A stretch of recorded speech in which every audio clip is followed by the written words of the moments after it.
हम लोगों ने कितना कॉम्पैक्ट किया है।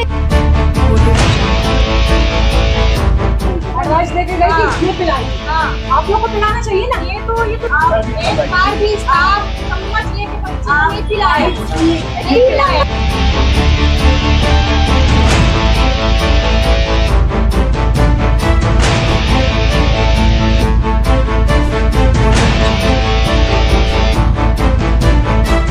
यश विहार की रहने वाली 8 माह की गर्भवती आकांक्षा जायसवाल को सामान्य जांच के लिए अस्पताल लाया।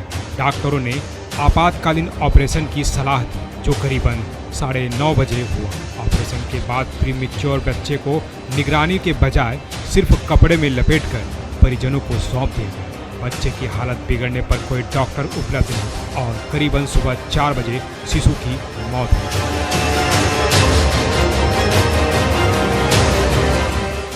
रायपुर के टिकरापारा सिद्धार्थ चौक में स्थित गुडविल हॉस्पिटल से डॉक्टरों की लापरवाही का मामला सामने आया है, जहां जिसके कारण एक नाजात बच्चे की मौत हो गई। आइए उनके परिजन से जानते हैं कि उनका क्या कहना है और वो क्या चाहते हैं। जी, कल मैंने एडमिट कराया था 5:30 बजे, चेकअप के लिए लाया गया था, सोनोग्राफी के लिए। तो इस बेस पे उनके क्रिटिकल सिचुएशन बता के उनको एडमिट कर लिया गया। फिर 9:25 पे उनका ऑपरेशन करके 1 घंटे के भीतर में बच्चे को निकाल दिया गया और बोला गया कि स्वस्थ है। 8वें मंथ के बच्चे को ऑब्जर्वेशन में ना रखना, ये एक प्रकार का हॉस्पिटल के उससे मतलब लापरवाही का केस हुआ है। डॉक्टर की लापरवाही ये देखी गई कि 1 घंटे के भीतर बच्चे को ऑपरेशन करके निकाल दिया गया और डॉक्टर लोग सब गायब हो गए, कोई नहीं था। हाँ, बच्चे की हालत सही थी, लेकिन उसके गले में ना आवाज आ रहा था, खरखराने का आवाज जैसे कुछ आ रहा था उसके गले में। और बच्चे डॉक्टर से मुलाकात नहीं है, बुलाएं डॉक्टर लोग। हाँ, डॉक्टर से बात की हम लोग, तो उन्होंने बोला कि बच्चे को इसलिए नहलाया नहीं गया क्योंकि ठंडा मौसम था, सुबह ये सब किया जाता। लेकिन क्या बोल फीडिंग के लिए बोला गया था उनकी माँ को, लेकिन माँ का दूध नहीं आ रहा था। तो उन्होंने उनकी बहन को बोला था, डॉक्टर ने दूध पाउडर बोला था कि इसको 30 ml दीजिएगा 2-2 घंटे के भीतर। तो हम 2-2 घंटे के भीतर में 1-2 बूंद दे रहे थे, लेकिन वो मुंह से बाहर हो जा रहा था। इसकी शिकायत भी हमने स्टाफ वालों से की, लेकिन उन्होंने बोला कि ऐसा होता है बच्चे के साथ शुरू मंथ में, क्योंकि वो 8वें मंथ का है और अभी पीना नहीं सीखा है। फिर 2 बज गए, 2 बजे फिर हमने उसको दिया, फिर 1-2 बूंद पिया, फिर निकाल दिया। फिर उसके बाद 3:20 पे फिर हमने दूध दिया। फिर उसके बाद वो चुपचाप सो गया था। 4 बजे अचानक 4:30 के बीच अचानक उसकी सांस बंद हो गई। हाँ, हल्की सी आवाज आई, ऐसे कर रही है, और फिर उसकी सांस बंद हो गई। फिर हम लोग स्टाफ के पास गए, स्टाफ सब सोए हुए थे, उनको बोले कि जाओ डॉक्टर को बुला। तो एक जन आए थे और उन्होंने बोला कि बच्चा तो शुरू से, हाँ, इसकी सांस कैसे बंद हो गई और बच्चा शुरू से कमजोर था। जब कमजोर था तो उसको ऑब्जर्वेशन में क्यों नहीं रखा गया? ये सवाल उठता है हॉस्पिटल के ऊपर से। क्या चाह रहे हैं आगे आपको? इंसाफ चाहिए हमें। एक माँ से उसका बच्चा छीना गया है और 6 साल बाद वो प्रेग्नेंट हुई थी, फर्स्ट टाइम प्रेग्नेंट हुई थी और वो बहुत खुश थी। उसकी बहुत बुरी हालत है और अभी उसकी बहुत बुरी हालत है। डॉक्टरों की लापरवाही है, उनके स्टाफ की लापरवाही है, ध्यान नहीं दिए। और फर्स्ट टाइम बच्चों को नर्स पिलाती है दूध, है ना, स्टाफ बताता है जो भी है, और वो ठीक से नहीं दिया गया और उसके गले में कुछ अड़ा था, नली भी नहीं साफ की गई, नहलाया नहीं गया, कुछ नहीं, और वेंटिलेटर में रखा गया। जब आपको पता है कि वो प्रीमैच्योर हुआ, ऐसा मैंने कोई हॉस्पिटल नहीं देखा जिसमें मतलब 8 मंथ में जो बच्चा पैदा होता है उसको ना रखा जाए, है ना। तो उसमें भी नहीं रखा, वो लापरवाही की, बोले नॉर्मल है। नॉर्मल था तो फिर तुरंत क्यों ऑपरेशन किया गया? बच्चा अगर सांस नहीं ले पा रहा था पेट में तो फिर उसको वेंटिलेटर में रखना चाहिए था ना। बताया गया कि वो चेकअप के लिए लेके आए थे। हाँ, चेकअप के लिए बुलाया था। 19 तारीख को चेकअप होना था, चेकअप कराने लेके आई थी। हाँ, और बुला लिया। एक बार इन लोग सुबह आए तो इन लोग फिर चले गए कि शाम के बोले टेस्ट कराना है, ये कराना है, और आए दिन टेस्ट, आए दिन, हर मतलब महीने में 2-3 बार तो बुलाते हैं लोग। अगर हम 2 दिन मतलब कहीं बाहर से हमने करा लिया सोनोग्राफी तो वो रिजेक्ट कर दे, बोले कि नहीं फिर से कराओ। अभी डॉक्टरों को जब आप लोगों ने बुलाया बच्चे की स्थिति गंभीर होता देख, तो क्या डॉक्टरों की क्या रिप्लाई आया वहाँ से? जब कोई मुंह नहीं दिखाया, वो हमको तो पता ही नहीं कौन डॉक्टर का अभी तक हमारे सामने नहीं है। कहाँ कौन छुप जाते हैं? कोई अब जिम्मेदारी? बताइए, हमारे घर का चिराग गया है, ये पहली बार हुआ था, 6 साल बाद हुआ था, तकलीफ नहीं होगी क्या? ना हमको कितना दुख, अभी हमने अपनी बहू को बताया नहीं, उस पर क्या बीतेगी, वो बीपी की मरो, अब इसको नहीं बताया, पूछा तो बोले वहाँ रखा है उसको, बेटा वेंटिलेटर। काश थी उसकी, बताओ क्या गुजर रही होगी, पहली बार माँ बनी थी, मैं उसकी दादी हूँ, मेरा भी पहला नाती। देखिए, परिजन की भावनाओं को मैं समझ रहा हूँ, ऐसा आरोप तो लगता ही है, लेकिन हमारे हॉस्पिटल प्रबंधन की तरफ से और किसी हमारे डॉक्टर या फिर हमारे क्लिनिकल कोई भी ऐसा कोई चूक नहीं हुई है।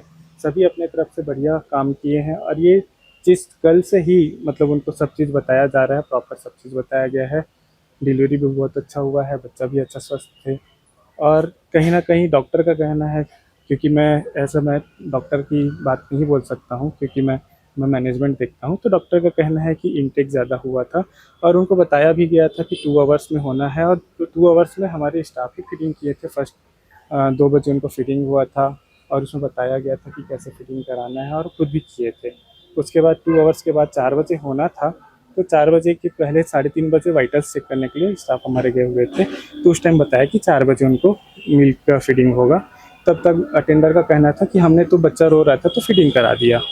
एक्चुअली फीडिंग जो है मदर का नहीं हो रहा था, तो फीडिंग में उनको क्या कहते हैं पाउडर था, तो लिमिटेड 30 ml के हिसाब से उनको 2 आवर्स में ऐसा देख के करना रहता है। तो उसमें अटेंडर का कहना था कि बच्चा रो रहा था तो हमने फीडिंग कराया, वो 4 स्पून। बच्चा प्रीमेच्योर था? नहीं, बच्चा प्रीमेच्योर नहीं था। कितने किलो का था? 2.5 kg प्लस थे वो। कितने महीने हुआ है? 8 मंथ में। 8 मंथ जी। तो ये रेगुलर के यहाँ के जो आपके वो थे क्या मरीज? हाँ, तो हमारे लास्ट उनका कंसल्टेशन हमारे यहाँ ही हुआ था, डॉक्टर से रेगुलर कंसल्ट था और सब चीज़ था। रात में ड्यूटी में कौन डॉक्टर तैनात थे? डॉक्टर मिशु मार्टिन थे। तो कौन सा वो है उनका? MBBS। जी। गायनी का वही देखते हैं? नहीं, डॉक्टर तनु तिवारी थी जो ऑपरेशन की पूरा और वो पूरा ऑब्जर्व मॉनिटर। गायनी के डॉक्टर नहीं थे? सर डॉक्टर थे ना, गायनी के डॉक्टर थे कि नहीं थे? डॉक्टर थे ना, 9-9:30 बजे पूरा ऑपरेशन वगैरह किए। ऑपरेशन के बाद रात में डॉक्टर थे आपके हॉस्पिटल में? सर हाँ, डॉक्टर थे। कौन से डॉक्टर थे? डॉक्टर मिशु मार्टिन थे। क्या कौन सा है वो? MBBS है sir. MBBS ops and gynae पूरा असिस्ट कराती है। ऑपरेशन के बाद गायनी का डॉक्टर होना चाहिए। सर थे ना डॉक्टर, तो डॉक्टर ऑपरेशन के बाद ऑब्जर्वेशन करने चले गए बोल रहे हैं, फिर बोलते हैं सर तो ऑपरेशन के बाद नाइट में जा सकते हैं। ऑपरेशन के पास गायनी के डॉक्टर थे कि नहीं, मैं ये जानना चाहता हूं। हाँ, ऑपरेशन के बाद पोस्ट ऑप पूरा हैंडओवर दे के सब चीज उनके पेशेंट को समझा के सब चीज जाके गए हैं। उसके बाद उनके असिस्टेंट डॉक्टर मिशु मार्टिन थी। फीडिंग के लिए MBBS बच्चे को जो प्रॉब्लम हुआ तब जी। बताया जा रहा है परिजनों को करके बुलाया गया, तो डॉक्टर आ रहे हैं बोल के आए नहीं सर, क्या कहते हैं डॉक्टर पेशेंट जो थे प्राइवेट रूम में दिया गया था उनको, प्राइवेट रूम में, तो वहाँ से कॉल जाता है, वहाँ से प्राइवेट रूम से तो डॉक्टर आते हैं। प्राइवेट रूम भी होता है जो प्राइवेसी के लिए ही रहता है सर, मदर एंड बच्चे के प्राइवेसी के लिए ही रहता है वो। तो बोल रहे हैं, बार बार बता रहे हैं, कोई आया ही नहीं सर। तो आप मतलब होने के बाद जी NCI में क्यों नहीं रखा? सर देखिए, बच्चा अगर इमेच्योर रहता या फिर उनको सांस में दिक्कत या फिर जैसा भी रहता बच्चे को नहलाया भी नहीं गया था ऐसा? सर देखिए, बच्चे को नहलाया, बच्चे को पोछा जाता है, उनको साफ किया जाता है, पूरा वो किया गया है। आप अभी भी अगर देखेंगे शुरू से लेके अगर उनके पास वीडियो बाइट भी होगा है ना, तो आप देख सकते हैं सर बच्चे को बड़ा साफ किया गया है। उसको पीडियाट्रिशियन द्वारा ही साफ किया गया है, ऐसा नहीं कि हमारे स्टाफ ओटी स्टाफ द्वारा किया होगा। पीडियाट्रिशियन के कारण क्या पता चला? देखिए, मौत का कारण तो ऐसा कुछ बताया नहीं। डॉक्टर का कहना है कि ओवर इनटेक हो सकता है मे भी, क्योंकि परिजन का कहना है कि क्या कहते, क्योंकि बच्चा ऐसा था कि सभी तरह अच्छे से रो रहा था, उनका मूवमेंट था, हर चीज़ था। क्योंकि आप देखिए 9:30 बजे से बच्चा आया हुआ है, उनका मूवमेंट अच्छा है, सब अच्छा था। आप परिजन से भी पूछ सकते हैं। 3:30 बजे करीब की बात है, तब वो फीडिंग हुआ। उसके बाद कुछ टाइम बाद बताया गया कि उनको रिस्पॉन्स नहीं है, क्योंकि उनका ये कहना था कि क्या कहते हैं रिस्पॉन्स ही नहीं आया। 4 बजे फीडिंग होना था, हमारे स्टाफ द्वारा बताया गया, तो बोले कि बच्चा रो रहा था तो हमने फीडिंग करा दिया। नर्स करवाई या घर वाले? देखिए 2 बजे का जो शेड्यूल है 2 घंटे का नर्स करता है। आपके नर्स का कहना है जी, वीडियो भी दिखा रहे हैं कि हमको डर लगता है, आप ही फीडिंग कराओ। नहीं, उसमें वीडियो ऐसा हो ही नहीं सकता, आप ऐसा हो ही नहीं सकता कि नर्स झूठ बोल रहे हैं या आपका कहना है कि हम झूठ बोल रहे हैं। ये परिजन कह रहे हैं कि फीडिंग कराने के लिए जब बोला गया तो बोल रहे हैं कि परिजन आप लोग करा लीजिए, हम लोग को डर लगता है। देखिए दादी या उन नानी का कहना। देखिए, हमारे हिसाब से तो हमारे वेल ट्रेंड और क्या कहते हैं अच्छे क्वालिफाइड नर्स हैं, और ऐसा नहीं है कि पहले बच्चे हैं, वो कंटिन्यू वो उनके लिए ही केयर के लिए हैं, और उनको फीडिंग के लिए कभी दिक्कत नहीं होता है, कभी नहीं। और उनका भी कहना है कि सर हमने फीडिंग कराया है, हमने ऐसा नहीं है कि हम क्या कहते हैं परिजन के विपक्ष जाके बात कर रहे हों, हमने सभी से काउंसलिंग किया है। नाम बताओ। टिकेंद्र कुमार साहू। पूरा पद क्या है? टिकेंद्र कुमार साहू, मैं हॉस्पिटल एडमिनिस्ट्रेटर हूँ, यहाँ पे पूरा मैनेजमेंट देखता हूँ जी।